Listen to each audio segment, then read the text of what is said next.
हे जरी असलं तरी अशीही माहिती मिळते मुख्यमंत्री देवेंद्र फडणवीस यांनी धनंजय मुंडे यांना दम भरला, कारण ते राजीनामा देण्यास तयार नव्हते. राज्यपालांकडे पत्र पाठवून कालपट्टी केली जाईल असा दम भरल्यानंतर त्यांनी राजीनामा दिला. पण आता प्रश्न इतकाच आहे, मुख्यमंत्र्यांनी त्यांच्या सरकारची प्रतिष्ठा आणि प्रतिमा वाचवण्यासाठी उचललेलं हे पाऊल आहे. शपथ देणं, बीडमध्ये हा सगळा गदारोळ सुरू असताना, खून अशा प्रकारे पडलेला असताना आणि त्या खुनाचे शिंतोडे मुंडे यांच्यावर उडालेले असताना अजित पवारांनी त्यांना मंत्रिमंडळात घेणं, त्यानंतर देवेंद्र फडणवीस आणि मंत्रिमंडळातली यादी राज्यपालांना पाठवणं आणि त्यांना शपथ देणं, इथूनच एका अपराधाला सुरुवात होते. पॉलिटिकल क्राईम इथून सुरुवात होते. तुम्ही त्या क्षणीच त्यांना थांबवायला हवं होतं, म्हणजे ही नामुष्की ओढवली नसती. तुम्ही छगन भुजबळला थांबवलंत ना, काय कारण आहे मला माहीत नाही. मग मुंडे यांच्यावरती भयंकर आरोप होते. असे अनेक मंत्री आहेत. माणिक कोकाटे यांच्यावरती आरोप आहेत. आज एक नवीन प्रकरण, सातारचे जयकुमार गोरे यांच्याबाबत एक अत्यंत स्वारगेट पद्धतीचं प्रकरण. स्वारगेटला जो प्रकार घडला तोच प्रकार देवेंद्र फडणवीस यांच्या मंत्रिमंडळात भाजपचे त्यांचे अत्यंत लाडके मंत्री जयकुमार गोरे यांच्या बाबतीत घडलेला समोर येतो. इतिहास काळातले छत्रपती शिवकाळातले सेनापती हंबीरराव मोहिते यांच्या कुटुंबातल्या एका स्त्रीचा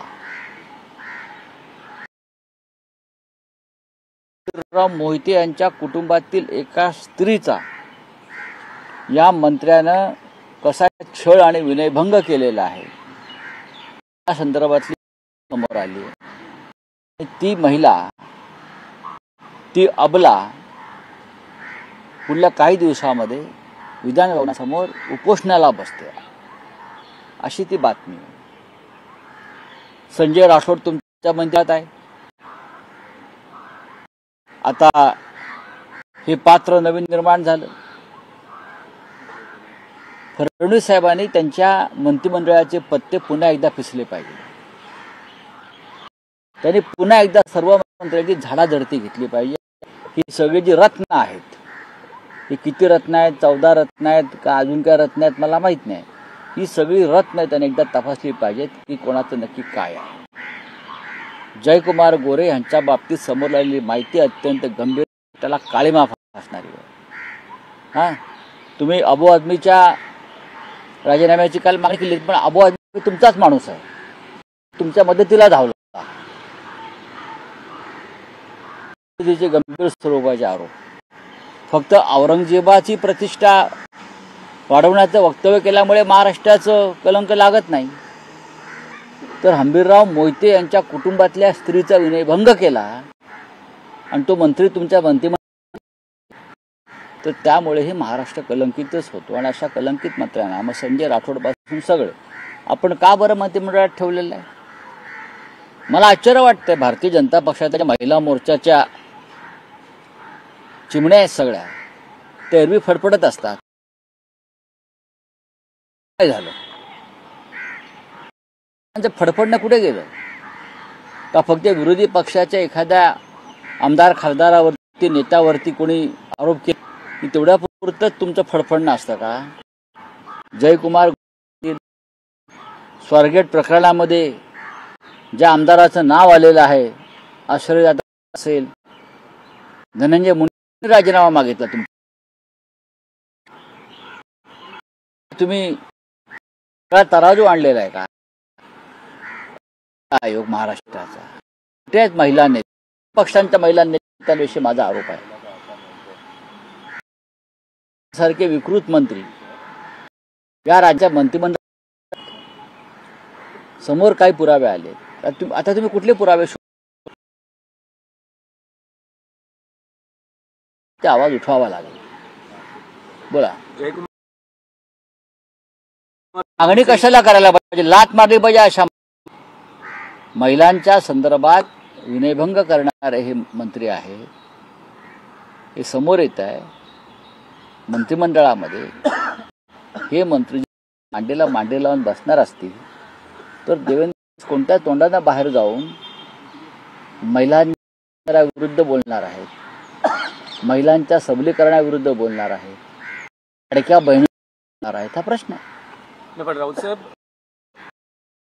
म्हणून काही स्ट्रॅटेजी आहे का अशी प्रकार येत आहे? प्रश्न असा आहे की मुद्दा आहे.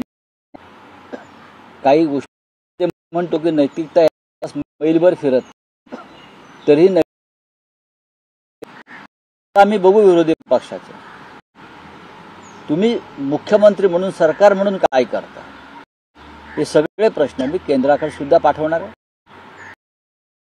पत्र लिहून सांगणार आहे की आपण तरी यात लक्ष घाला. नाही पण राऊत साहेब काल राजीनामा धनंजय मुंडेंनी जी ट्विटर सत्सद विवेक बुद्धीला स्मरून राजीनामा देत असल्याचं सांगताना प्रकृतीचंही त्यांनी कारण दिले. जी प्रकृती उत्तम आहे ते काल चुकत होते, मिनिटही येत नाही वगैरे असं मी आधी ऐकलं आणि मलाही त्यांच्याविषयी दया आली. त्या पद्धतीनं वर होत ज्या राजीनाम्याचं पत्र ज्या पद्धतीनं त्यांनी तयार केलं त्याच्यामध्ये त्यांना मधील घटनेचा खूप झाले असं त्याच्यावरून स्पष्ट दिसत. माननीय मुख्यमंत्र्यांनी राजीनामा द्या नाही तर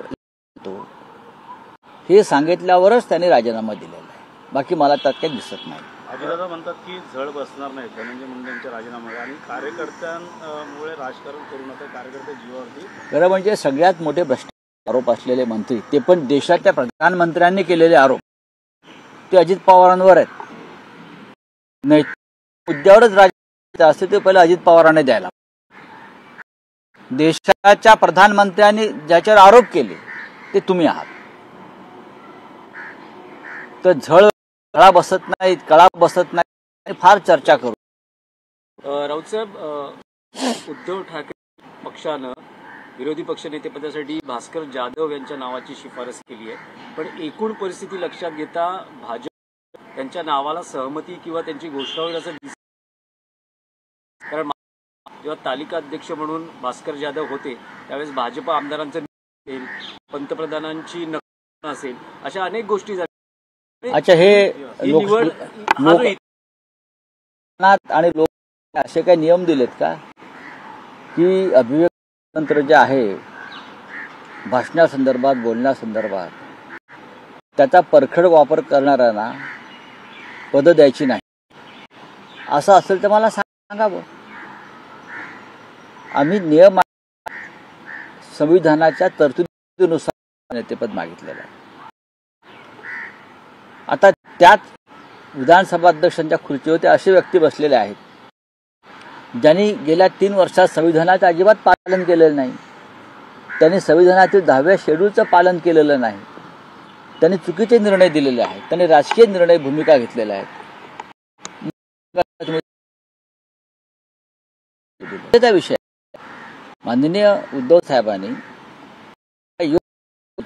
लढाऊ व्यक्ती निवड नेतेपदासाठी केलेली आहे. आता या देशाचं संविधान कशाची बूज राखत आहे. बाबासाहेब आंबेडकरांच्या महाराष्ट्रात सरकार काय निर्णय याच्या देशात पाहिलेला आहे. पण पदासाठी युबीपीनं आपला उमेदवार दिल्यानंतर काँग्रेसनं मागणी केलेली आहे की विधान परिषदेत विरोधी पक्षनेतेपद त्यांना मिळावं. आम्ही महाविकास आघाडीमध्ये आहोत. अनेक विषयांवर चर्चा होत असते. आम्ही 3 पक्ष एकत्र बसून चर्चा करतो. काल सुद्धा विधिमंडळामध्ये म्हणजे विधानसभेत माननीय उद्धव ठाकरे साहेब होते. त्यांच्याशी 3ही पक्षाच्या प्रमुख नेत्यांनी चर्चा केलेली आहे. त्यात जयंतराव पाटील सुद्धा होते. पण असंही सांगितलं जातं किंवा काँग्रेसकडून अशी माहिती येते की अडीच वर्षासाठी विधानसभेचं विरोधी पक्षनेते पद वाटून घ्यावं आणि एनसीपीकडे हे विरोधी पक्षनेतेपद 2.5 वर्षासाठी येईल, अशी कोणतीही मागणी कोणाकडून झालेली नाही, हे मी ठामपणे सांगतो. आमचं संख्याबळ तिघांचे मिळून नक्कीच यावेळेला कमी आहे. ते कमी करा, त्यामुळे आम्ही परत पाऊल विधिमंडळाची प्रत्येक नेमणूक ही 3 पक्षाच्या सहमतीनेच करतो. विधिमंडळातली निवडणूक म्हणाल तर आता विधान परिषदेच्या निवडणुका घोषित झालेल्या आहेत. 8 जागांसाठी निवडणूक होते आहे. त्यावेळेस महाविकास आघाडीचा एक आमदार सहज निवडून येऊ शकतो अशी परिस्थिती आहे. तर त्यावेळेस कोणता पक्ष ही संधी घेईल? नाही, असं आता कसं काय? 3 पक्ष एकत्र बसतील आणि नक्की निर्णय घेतील, आणि निर्णय घेण्यामध्ये आम्हाला कोणती अडचण नाही. मग दिल्लीतला हायकमांड असेल, माननीय शरद पवार राष्ट्रवादी काँग्रेसचं इकडलं पूर्ण हायकमांड असेल, आमचा एकमेकात संवाद आहे. विरोधी पक्षनेते लांबणीवर जाऊ शकतात, 10% आवश्यकता आहे, ते काही करू शकते. चला, आखिरकार धनंजय मुंडे ने रिजाइन कर दिया, लेकिन उन्होंने अपनी तबीयत का बहाना किया. देखिए, वो बहाना है, एकदम ठीक ठाक. आपने कल देखा होगा कैसा बोल रहा था. हाँ, बात ऐसी है, उनको बर्खास्त करने का निर्णय हो गया था. सरकार, अगर आप इस्तीफा नहीं देते हैं तो मुझे आपको बर्खास्त करना पड़ेगा. तो उनको सामने विकल्प नहीं था और उसने इस्तीफा दे दिया.